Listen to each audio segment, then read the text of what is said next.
शेवटी काम करणाऱ्याच्या पाठीमागे राहिले यांना फक्त माहिती झाली. पूर्वी शरद जोशी साहेबांची शेतकरी संघटना होती. आता इथं संघटनेत कोणी काम केलेला कार्यकर्ता असं आठवा बाबूराजी आहे. शरद जोशी साहेब म्हणायचे एका दाण्याचे 1000 दाणे करणारा शेतकरी हे अशोक चव्हाणचं तसंच आहे.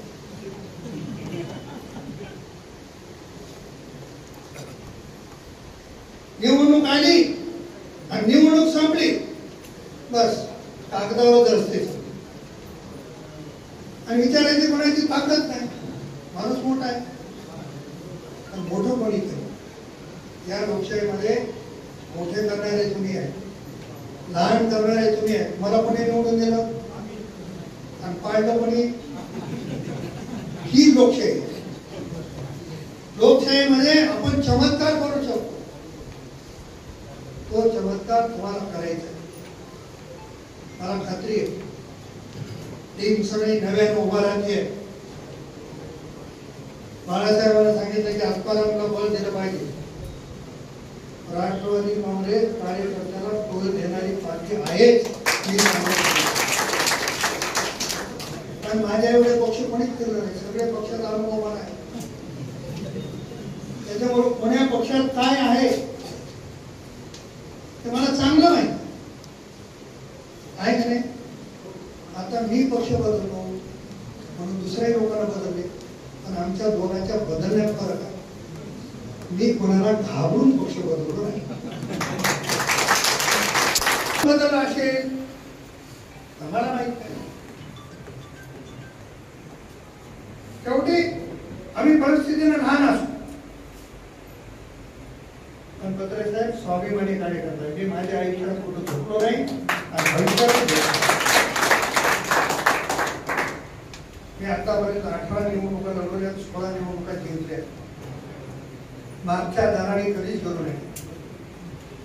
कारण माझे वडील काही मंत्री नाही, माझे वडील काही खासदार नव्हते. मागच्या दारात सुद्धा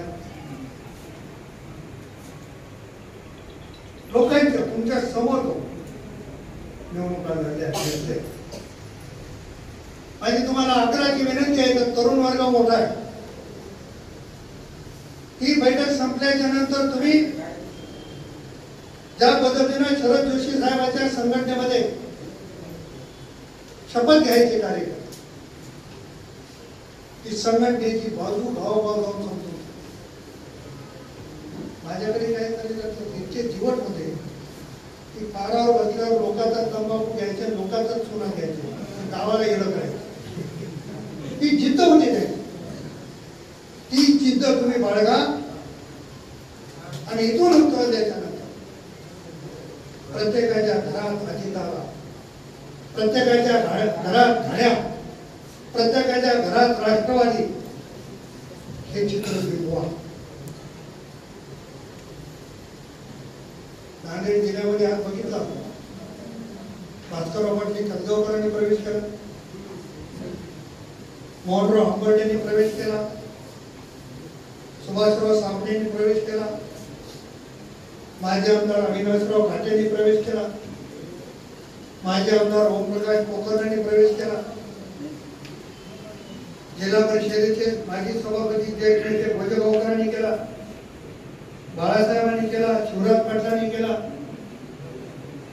अनेक मान्यवरांनी राष्ट्रवादीमध्ये प्रवेश केला. आणि आता थोड्या दिवसामध्ये राष्ट्रवादी काँग्रेसचे राष्ट्रीय अध्यक्ष अजितदादा पवार साहेब परत नांदेड जिल्ह्याच्या दौऱ्यावर येत आहे.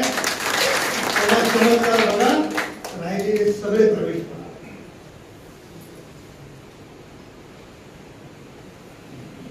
म्हणजे हा घोडा का वाढतोय की सगळ्या जाती धर्माला घेऊन चालणारा पक्ष म्हणून राष्ट्रवादी काँग्रेस आणि त्याची निवड लोक करत आहेत. माझी आपल्याला देखील विनंती आहे की अजितदादांचा विचार हा घराघरापर्यंत पोहोचण्यासाठी राष्ट्रवादीमध्ये सक्रिय होता. कामाला लागा. जिल्हा परिषदेचं कोणाला देखील मिळेल, पंचायत समितीचं कोणाला मिळेल, तुम्ही सांगायला देऊ. तुम्ही हे विचार करू नका की ते तिकडून उभा टाकलेला आहे, एवढा पैसेवाला आहे.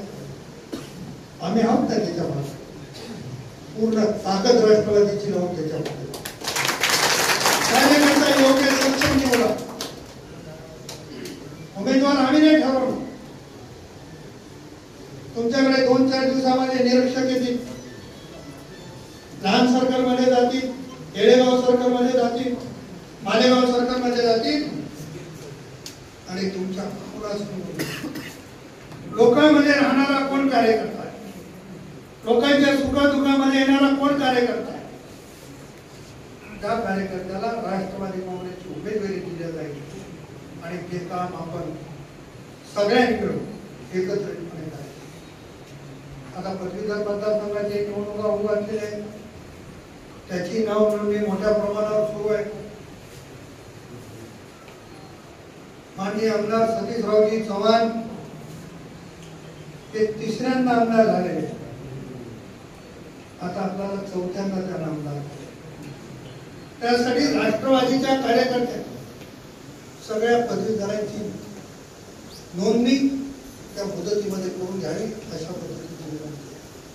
बाकी काही गोष्टीचा उल्लेख आपण केला असेल, काही गोष्टी राहिल्या असतील तर कालांतराने निवडणुकीच्या प्रचारात किंवा इतर गोष्टीमध्ये त्याचा खुलासा करू. ज्यांची ज्यांची आज नियुक्ती झाली त्यांना एकच सूचना आहे की कोण श्रीमंत आहे कोण गरीब आहे हे बघून आम्ही नियुक्ती केली. कार्यकर्ता आणि कार्यकर्ता म्हणून त्यांची नियुक्ती.